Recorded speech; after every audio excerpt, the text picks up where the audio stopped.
module on principles. Now, principles of Prince2 are characterized by universally being applicable for every type of project. So, whether it is a small project or a big project, the principles are mandatory.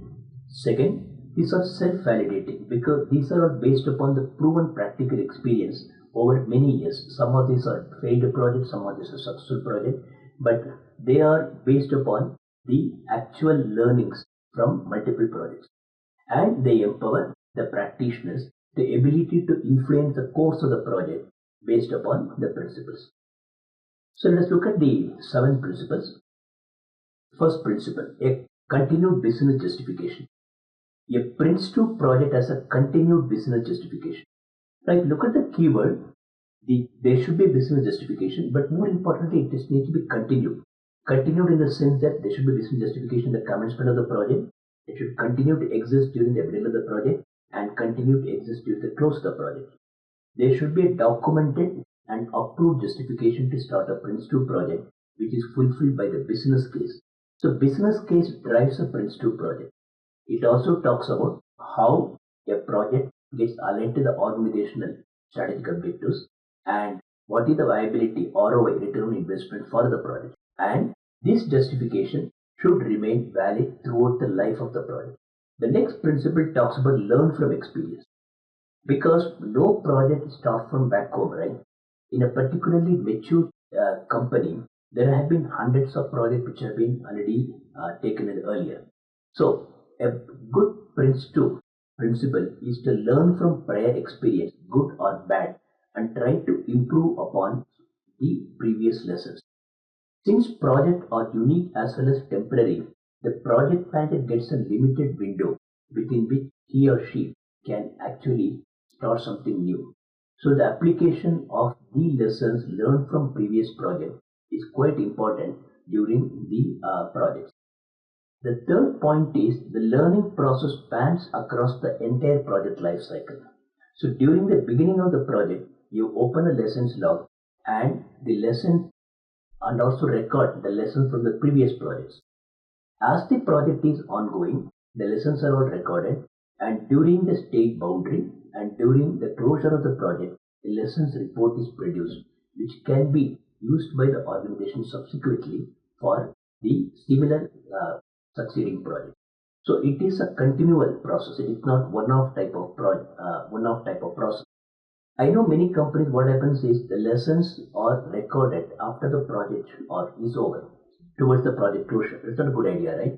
So it should be recorded in the beginning, continue to be recorded throughout the life of the project, and then abstracted as a part of the lessons report during the closure of the project and passed on to the Center of Excellence or the PMO for subsequent use.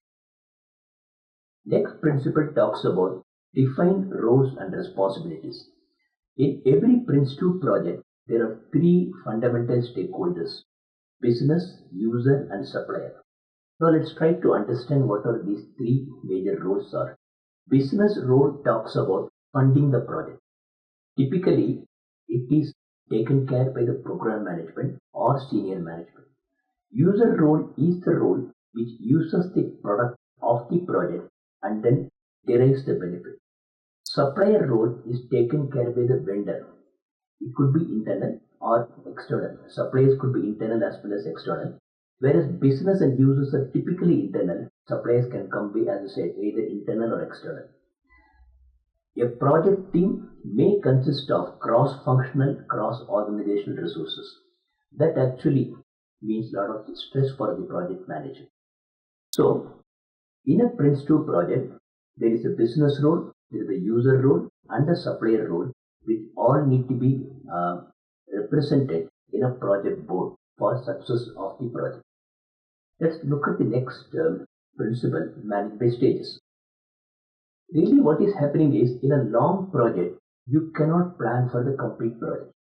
There is a term called planning horizon. To give an example, if a project is expected to run for 10 months, it's futile to plan for all the 10 months in detail. Although it can give you a fair set of security, it will certainly go wrong. So what Prince2 talks about is divide and conquer. Break the long project into stages and create 2 sets of plans, One is the macro level project plan and second is the detailed stage plan. So a Prince2 project is planned, monitored and controlled on a stage-by-stage basis. So the management stages provide review and control points, what we call toll gates, including assessment of the risk and continued viability for the project.